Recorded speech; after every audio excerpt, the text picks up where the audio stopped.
like so overwhelmed with stuff. I never know where I am most of the time anyway. Yeah. People are like, you got like these? I'm like, no. They're like, oh, I'm like, oh, actually, yeah, no, yeah.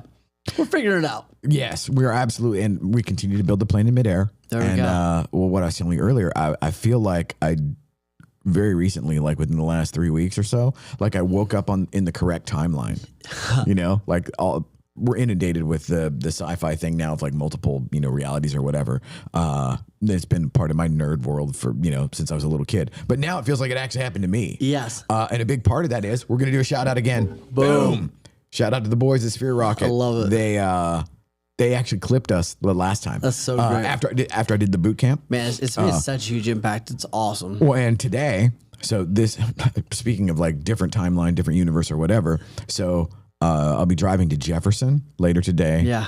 In the Tesla, like a total D-bag. So I have to stop in Tyler to charge at the supercharger. But I'm interviewing video editors. Yeah. Via Sphere Rocket. Very cool. And I just went through so the thing I love about the whole Sphere Rocket process, like there are certain things that appeal to me in a very analytical, robotic way. One of them being like the disk profiles and all of the stuff that they give you. Well, so then I throw all of that into Claude. Yes. And then I'm like, diagnose me. And I throw mine in there. And I say, this time though, it's like I literally took my disk, my current VA's disks. Yeah. And the editors that are potential. I threw it all in there and said, like, who's the best fit for this, for the team as it stands right now.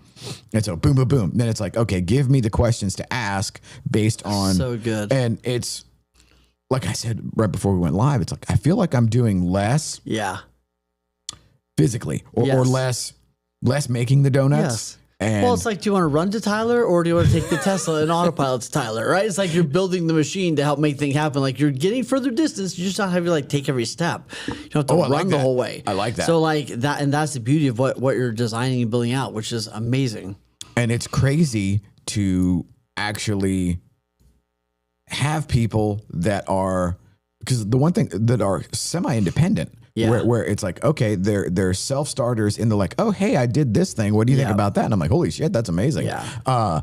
And I think, but even that is a key distinction. I think when you think about VAs, like there are kind of two kinds of employees, and this might sound a little rude, but you have button pushers, which is fine, right? Yeah, but like button pushers, like, hey, do this thing 13 times a day and call it right. And then you have the people that will actually like be aggressive and take things off your plate and self-starting things. And it does. I don't think one of them is good and one of them is bad, but it is important to understand where you're at in business and who do you need. Right. Because sometimes we need like that button pusher that's okay with a little bit of monotony and like, hey, do the same thing over and over. Like that's okay. Personality sort of profile and avatar that they get security from that. Where it's like, oh, I know I have these 7 things to do every day. Yeah. And when I check the boxes, I feel better about checking the boxes. But you and I are also typically terrible leaders of those people, right? Because we're like, hey, just do things. And then we're like 6 months later, we're like, why haven't you been doing a lot of things? And they're like, you gave me one task. You know what I mean? We're like, oh, so, yeah. Right? But like, we do need people that are like, hey, I saw this. I think I can take that. Or hey, I thought of this. Here's the thing. Like, we need those kinds of people that are like proactive in doing things for us. And that's partially our fault. But I think too, when you make hires, it's like, are they a natural, like you and I, most people we know can willpower their way into anything. They can force themselves to be a video editor. They can force themselves to do Excel, whatever it is, right? But like, are they a natural fit for that? Right. I think there is some importance to that. Like, are they kind of wired for this activity, or are we kind of forcing them, or are they forcing themselves to be a fit? Yes. And long term, if they're more wired or inclined to do that, it's going to be a much better experience usually for everyone. I've also been guilty of thinking everybody thinks like I do. Yeah. And it's like, oh, if I think this thing sucks to do, like fill in the blank, whatever that is. Yeah. And then it's like everybody does. And then in reality, there are people like, oh my God, no, I love doing this. Yeah. So, Zach and I were talking before, whenever we were just, getting everything fired up and everything, because it's a weird thing in the creative space, so to speak. There I go, another D-bag term, the creatives, where the shooter and the editor are two completely different, very different people mindsets. Where like the shooter that's out on location Yeah. They just want carpet bomb coverage. It's like, oh my God, don't get me back to wherever I am. And they tell me you missed the thing. So like you'll get 1,700 clips and hours of footage where the editor's like, I don't have 8 months to watch clips on this one house. Like, what are we doing? They're like, well, I got it. Yeah. And so to try to get the two, it's funny. Here's another total D-bag. I'm listening to the Elon Musk biography, and his whole formula and this is actually what got me thinking about it. His whole formula, like a Tesla, was I need the guy that is welding the thing in the room with the engineer to go like, yeah, dude, you can't weld that there. Yeah. Or that's not how it works. Correct. You know, because like, okay, in the CAD design, it looks badass. Yeah. And like all the things say that it will work. And then the practical application falls apart. Yeah. But like when those things get together, so like the idea of like shoot as if you're the editor. That's what I tell my guys. Yes. Shoot as if you're the editor and you don't have 8 months to pan for gold. It's so true. and yet that's so painful. Like those meetings, like it was fun. This week I had a meeting with my most of my team, but it was like me who's selling things, right? Different every time, right? So it's me doing what I do, and then I had my bookkeeper on there, and she's like, "Okay, here's how I like charge the things," and then LG's on there is like, "Okay, well, how do we like?" And then my integrator's on there going like, "Why is it, what is?" But like we're all walking through this exact process, but like it was painful, and yet it was like, okay, here's where this may fall apart. Okay, here's where this is. Okay, why are we doing like? And it was like, oh, there's this old email that we still have, right? But it's like it took getting everyone in the room for an hour, which for me was painful, right? But to like go through the entire thing, you're like, oh, okay, now it's beautiful, right? And then they're like, we should do this every month, and I'm like, dear God, like once a year is terrible, but anyway, this one time only was awful. Yes, this is already, but that's why I have great people. Like Isabel's amazing; she's my fractional integrator, and she's like, no, we will do this once a month. Fractional my integrator? Fractional integrator. I was told there'd be no math. Yeah, she is amazing. So break that down. So LG is my director of operations, and then we have multiple other people, and then but Estella is or Isabel, sorry, is she's a fractional integrator. So what she does, she came in and helped get some people out, clean it out, help bring some people in. But now she basically kind of gets things out of my brain and communicates well with the team. So she kind of holds the team accountable. She communicates things. If I'm having a frustration, she helps me kind of unpack that and figure out what needs to get done and kind of hold the team actionable. So an integrator is someone that kind of like takes the idea and brings it to fruition. Oh, I like that. Right? So she, as a fractional integrator, she kind of helps me get my ideas out of my head. And then she doesn't do all the work, but she kind of makes sure that it all gets done. Right, sort of an overseer. And then reports to me in a way that I understand. and she deals, like she'll send me these amazing spreadsheets. I was like, that was cute. And then what she eventually figured out is like a 45-second memo to me on Tuesday is exactly what I need. Like, it's good, got some stuff done, blah. Like, that's what I actually want. Yes. So now, who do you interact with every day? Is there like a protocol, or is there a formula? Yeah, so the team is interacting on Slack all day long, which is great. So they introduce themselves, like every morning. It's like, hey, what's up? Here's what I'm on. So I do it on WhatsApp. Right, sure. Hey, good morning, team. Exactly. Yeah. So we're doing that. That's where we have interactions all day long, and then I have several set meetings throughout the week. So like a meeting with Isabel, a meeting with LG. Then we have a team meeting, right? Then we have meeting for like some of the other. So we have other things that are set up throughout the week, but that's the big ones. And I find that Slack, as much as I don't love Slack, it is great for having everything in one place. Yes. And I can search it and we can look it up. Like, so for us, like Slack is great to have it all in one place, because before that it was like, oh, I sent you an email. Oh, it's on Messenger. Oh, I did this. Oh, I left you a text. Like, it was just everywhere. So as painful as it was, like bringing everything back to Slack was really helpful for us. I'm just not a fan of the actual interface, the way that it's like For whenever Google like they had Gmail in the conversation mode, where it's like, no, dude, I don't need everything like it's an endless scroll. Yes, yeah. So again, it's painful. Shout out to the boys at Sphere Rocket. They're actually doing their own in-house platform. That was talked about in the boot camp. Awesome. Where it will replace Slack. And it makes sense for them. Keep it all in the ecosystem. Absolutely. And it's like, oh my God, could we please get that yesterday? Yeah. Just because WhatsApp is fine, but there is no perfect system. There is no perfect system. And that's like, hey, what's the best group chat? Whatever. Like, there is not a perfect one. For most people, they use WhatsApp for like, if they've got like a group of 15 people going on a trip or coming to an event. Like or that's international. what works. Exactly. Yeah, that's what works. But Slack works good for us. But I think what's the cadence? Like getting people communicating in one place, having the expectations set, like all that is so important. Well, and I think this is like officially the end of week 3 of just, it was kind of a battle royal and a free for all because like what you said, dude, I'm like, well, just do stuff. Just get in there and look around. And, they're asking. And then all of a sudden you're like, oh, shit, I built this thing that is actually way bigger than I thought it was. Yeah.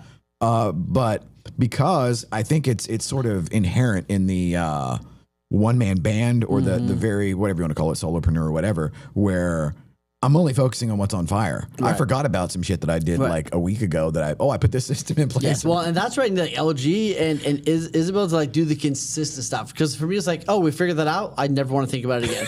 Right. And they're like, no, this needs to happen every week. Right. So like that's great. Yeah. And so like now the procedures and things where, okay, so I have the executive assistant or whatever, to use another just total douchey term, she's kind of driving the bus and she filters my emails and just all this other stuff. And then out of nowhere, she goes like, hey, look, here's this like 1,000-person list that I culled out of your email that are previous clients, potential. I'm like, oh. And this is like, well, what if we did like an outreach and like sent them a coupon? Right. I'm like, game on, let's go. Like, wow. Let's go. Yeah. I'm like, okay. Yeah. But like that was completely out of left field. Yeah. And it's something that like, I wish I would have had the bandwidth to think about. Yeah. But to have that and then to have the other outreach where she just hands it off to the other person. And then today, one of the things that I have as a byproduct of what we do here is I have a shitload of content and footage and just raw materials. And so the video editors, I'm looking and it's like, man, these guys are really good.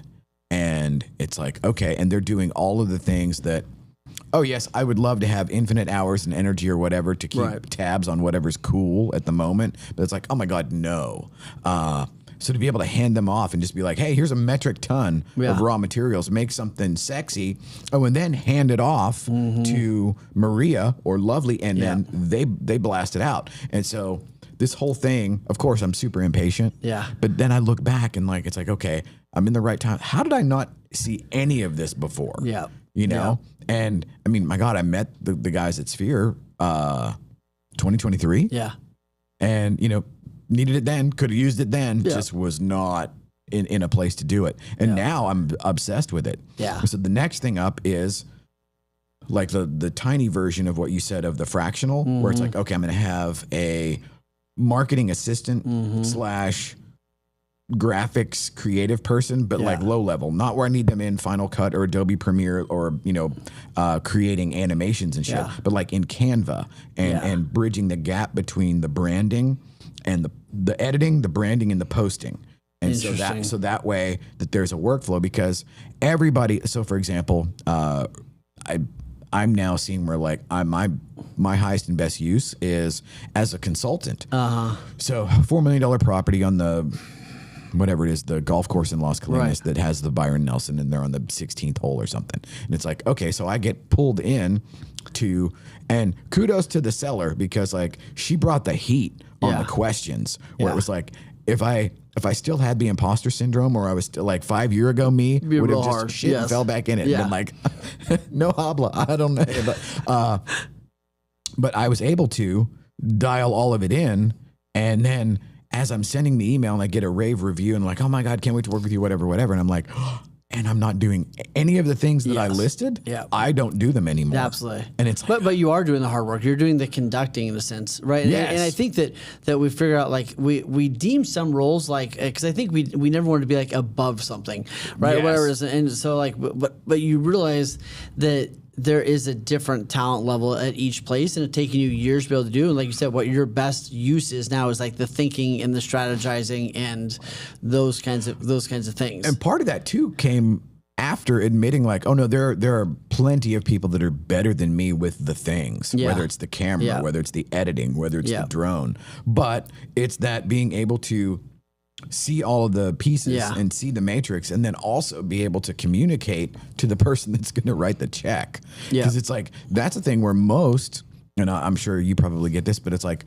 most people love the thing that they do or a portion of their business, but they hate the business side of it. Yeah. And like there, I learned that just by getting my ass kicked, but it turns out like, oh, I like that part better. Yeah. The actual just mechanics of the business. Correct. And so now I'm obsessed with, okay, what else can I delegate? Yeah. And then what else can I delegate to the delegator? And so like, okay, now that I have Claude doing all of the psychoanalysis of potential teammates, I had it say like, give us a couple of topics here. And then boom, the first one right out of the gate. Stop building a business that needs you every hour. Systems VAs and AI aren't luxuries; they're baseline. Yeah. If your business breaks when you take a week off, then you don't own a business. You own a job with extra stress. Yeah. And so, what percentage of the folks that you interact with, because like you're coaching coaches, which that's a different animal, versus the folks you coach in business, where they're naturally wired to let go of things, because it's like it never felt natural to me. Yeah, no, I think most entrepreneurs are not wired to naturally let go of things. At least that I've understood. I think some people are freaks and they're naturally great at that, and they just got it young. That's great. Most people I interact with, that's not their natural go-to. And a lot of them are running like practices, not necessarily businesses, right? So it's not like they have vending machines. They just need somebody to fill up. You know what I mean? Right. Like their practices, meaning like their time in the chair is what's valuable. You know what I mean? So with them, we have to figure out how do we get rid of all the other stuff, and then for them also, how do we build some residual income for them that's not just that. So it's like, yeah, maybe they're a therapist or whatever it is, and they do, we can increase their dollar per hour, right? Which is great. But then also like, what are the other things they're building? Is it a book? Is it some sort of thing? Are they able to, like for me now, I'm able to kind of invest in some of the companies I'm coaching and get paid a residual on that.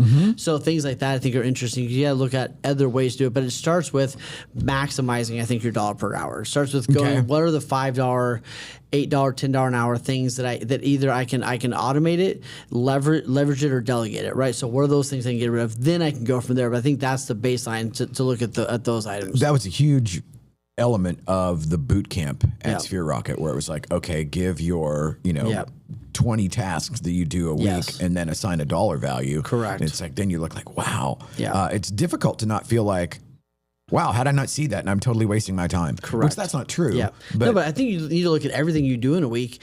And it starts off with a couple levels. The first level is like, what can I delete?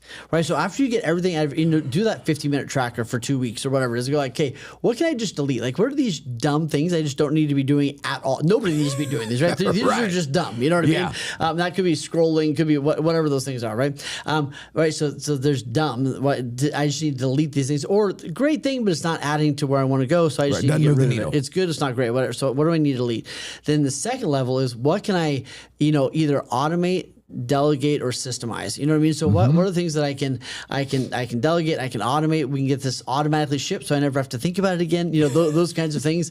And then after that, you go, all right, what are the things that are high value still on my plate, but maybe I want to give them away eventually. So hey, here's the things that these are still the highest value, but even of these 5 things that are the highest value, what are some elements of these I'd love to give away maybe at some point when I bring on a great person or a great editor or a great whatever, right? And then below that are the things that you must do, and are those represented in my schedule? Like, are those represented in my schedule to consistently get done? And what people find is there's a lot when they get all the way down. There's still a lot of things, and they need to figure out what's the schedule that matches those. So another interesting thing for me that I have seen where and when you're in it, it's hard to read the label when you live inside the can. For sure. So I didn't realize that I'm like super competitive or petty or envious or whatever back whenever I still had some of the imposter syndrome. And then now you get to the place where it's like, okay, the floodgate kind of opened. I'm the dog that caught the car and I don't know what to do. So then it's like, oh shit, I need people. Yes. And okay, the time for being competitive and or snarky and shitty or whatever is over. And so now I'm reaching out to do the overflow thing where it's like, okay, we need overflow shooters. We need to, I don't ever want to set myself for under deliver, which is sort of a trap that you can get into where it's like, oh man, I do so much networking and I do so much interacting. And then I'm so, forward thinking in acquiring business, but I don't think at all about like what happens if I get it. Yeah, like you got 1,000 fish in the boat, but I only kept one. Versus like 10 in the boat, kept 10. Like so there's the balance of that. Yeah, and so that's my newest thing. Is the outreach and sort of targeted altruism, where it's like, okay, what can I give as a fair trade or whatever, or over and above just like paying somebody a percentage of whatever. And then also being okay with you'll bring people in and they'll have ulterior motives, and it's like, okay, well, rather than try to filter for that, just go with it and figure out that along the way. And you realize that now you're in the who business, which is a whole nother skill set. You know what I mean? And the race you were running in the beginning was how much can I get done. Now the race is like how much can get done, right? Like how much can I delegate, systemize, leverage? You know how much can get done, and that's the new goal. So it's not like how many hours did I work? It's like, but how much got done? And you stop measuring hours put in. You start measuring the results that came out. Yeah, and so measuring the results and seeing the results of something that you've worked on or whatever. Now for me, come in the weirdest way. So like I paid Cruz this week, and it was like, dude made money. That's awesome. Where I'm like, holy shit, dude. I'm like, clearly that's the best week ever. And he goes, and it would have been like $700 more, but I got this. But isn't that cool mindset? Instead of like, how cheap can I pay people? Like, how well can we do? Like, how can we make this phenomenal so everybody make this phenomenal? Right? I heard someone years ago, they said, I can't wait to pay $1 million in taxes, and I was like, that's a weird goal, right? You know what I mean? Because I had grown up where like, how do I pay nothing in taxes? You know what I mean? But from their perspective, it's like, man, how do I create so much that I'm thrilled to give $1 million away? But I'm not overpaying. Don't get me wrong, right? But like that was my right part, and like I think that's a huge shift. So it's not like how cheap can I get people, and in essence, like, man, how much wealth can we create so we all win? And like there, because like the standard thing is or whatever is like a percentage of the jobs. Well, and then that works on if you're coming at it from the cheap side or whatever, or the side of lack or whatever. Well, then if there's no jobs, you don't have to pay them. You know what I mean? Yeah, exactly. Like, I'd rather have a huge thing. Right. Well, it's funny. I saw an article this week about a company that just fired this person because she was working 2 remote jobs for the company. Did you see that? Right? I've seen that where they had the work from home, and they have like 3 different salaries. So she's got like 2. Yeah, exactly. And I'm like, there's probably some ethics involved there, but like, whose fault is that really? You know what I mean? First off, like, she had been doing it for a long time. So obviously she's getting 2 jobs done. Yes. Or they would have fired her. Now, maybe it's not the most ethical thing to collect 2 paychecks and only be working, half time. There's a gray area there. But it's like, whose fault is that really? But at the same time, like, it's kind of cool to think like, hey, how many jobs can I get done and get paychecks? All right. Wrap us up. Give me something brilliant before I run to Morgan. I'm coming for you. Oh, right on. It's exactly what you said. Who, not how. Yep. Yeah, it really is. It's the people. Yeah. And you can't do it alone, so don't bother. Yeah. And I think people are like, well, what if I hire the wrong person? I'm like, then it's 30 days. It's 60 days. Like, if you have a clear expectations and they don't meet those expectations, then we move on. But I think what most people do is they don't have those clear expectations, or they don't know how to hold people accountable, and then that's when they get in trouble. Yeah. And I'll say this and shut up. It's like, that is a fear-based thing. What if I hire? How about this? You're gonna hire the wrong person. Yeah. So figure out how to get past that. And I'll say one. I love how we're like Baptist preachers. My fourth one last thing, right, is like I would challenge everybody to write out like what's your think a year from now, what's your ideal organizational structure? Like a year from now, who's on your team that would be a hell? Don't worry about money. Don't worry about any of that yet. But hey, a year from now, who would be the 4 or 5 people you'd have around you that would be a hell yes? Would it be a house manager? Would it be an executive assistant? Would it be an editor? Would it be a marketing person? But who would that be? And start thinking about what are the 4 or 5 roles around me that if I can figure out how to fill those, it'd be a hell yeah. Brother, now I got homework. Boom, there we go. Yes. Fired up. All right. Take us out, Zach.